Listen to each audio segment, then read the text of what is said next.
अस्सलाम वालेकुम नाज़रीन, स्पीड 92 स्पेशल रिपोर्ट के साथ मैं हूं रिजवान अली। आज की स्पेशल रिपोर्ट में जानेंगे हम कप्तान ने सियासी मैदान में खुद को अनाड़ी कैसे साबित किया। तो आइए देखते हैं इस स्पेशल रिपोर्ट में।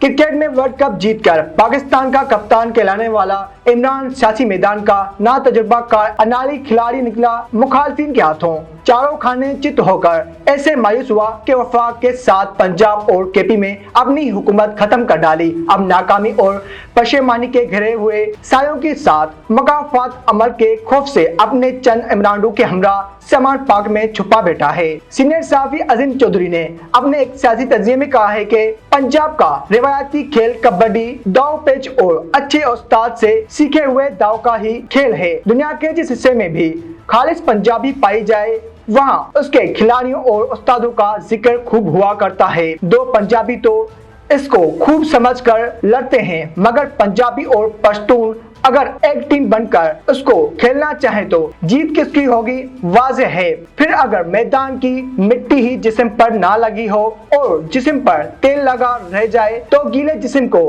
कौन पकड़ेगा। फिसलनी इतनी होती है कि हाथ डालने ना डाला जा सकता है।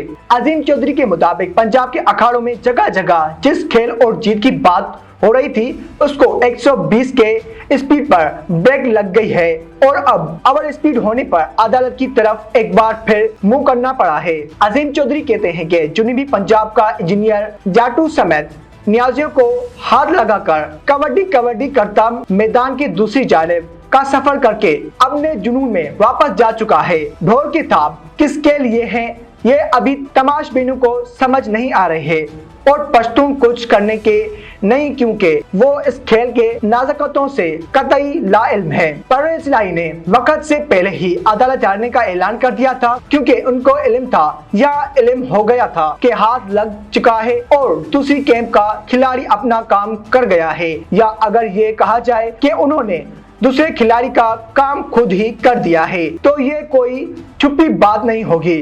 बहरहाल अब आराम महसूस हो रहा है। अजीम चौधरी कहते हैं कि फर्जन गुजरात के हमनवाओं ने भी सूरताल का जायजा लेना शुरू कर दिया होगा कि IMF के सख्त तरीन शराइत सिर्फ 27 किलोमीटर के लिए नहीं बल्कि कराची ता खैबर हर तरफ उसका शोर उठेगा और गिरदो गुबार बैठने के बाद ही अंदाजा होगा कि किसका लिबास महफूज रहा। बेरोजगारी, गुर्बत, तालीम की कमी, सेहत का तबाह होना, खुराक की कमी, महंगाई गोया सभी कुछ होने वाला है, मगर ये ताक़यामत तो ना होगा। साल सवा साल में जिंदगी मामूल पर आना शुरू हो जाएगी। अजीम चौधरी का कहना है कि नई आस नई उम्मीद का सहारा होगा।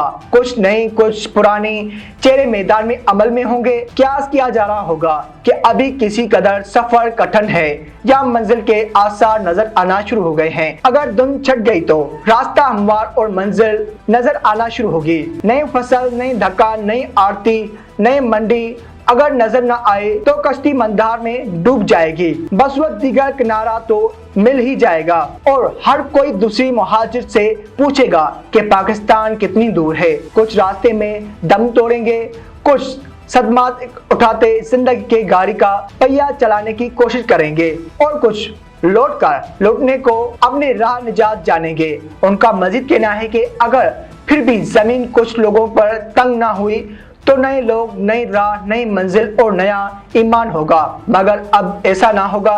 जब भूखे लोगों के दरमियान शादी ब्याह पर सोने के सिक्कों को निछावर किया जा रहा हो तो दौलत का हिसाब भी देना पड़ता है।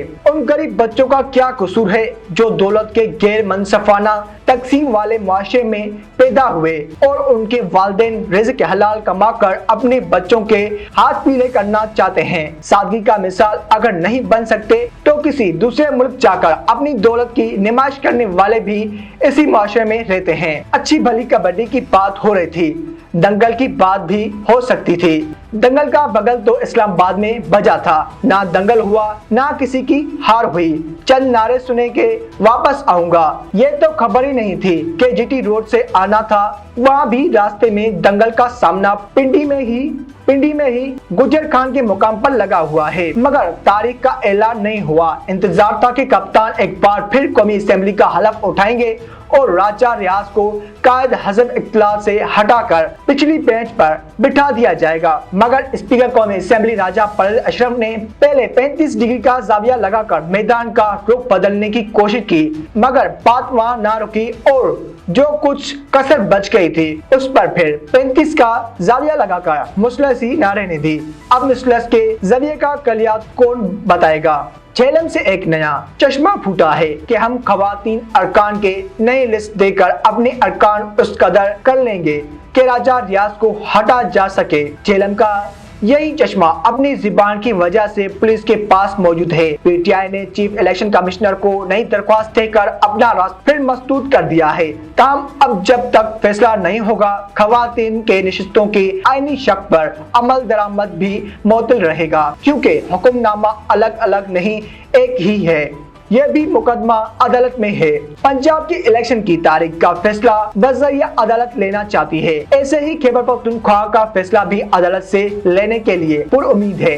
इमरान खान के नाअहली का फैसला अदालत से, तो इन इलेक्शन कमीशन का फैसला अदालत में, झूठे हलफनामे का फैसला अदालत में, तोशाखाना अदालत में, ममनुआ फंडिंग केस अदालत में, पार्टी सरबराही का मामला अदालत में, मगर अदालत में अब साकिब निसार मौजूद नहीं। तो क्या फिर फैसला सड़कों पर होगा? हालांकि अब तो ना पंजाब पुलिस, ना प्रोटोकॉल, ना सरकारी मुलाजमीन, ना दीगर सहूलतें, और यही हाल खैबर पख्तूनख्वा का होगा। अभी तो पुलिस के हसार में है, मगर तारीख जानती है कि किलों का हसार किलों में महफूज लोगों को मुस्तकबिल बुनियाद पर बचा नहीं सकता। इसलिए कप्तान को चाहने वालों ने समझाया था कि असेंबली में लौट जाएं, मसलत का रास्ता इख्तियार करें।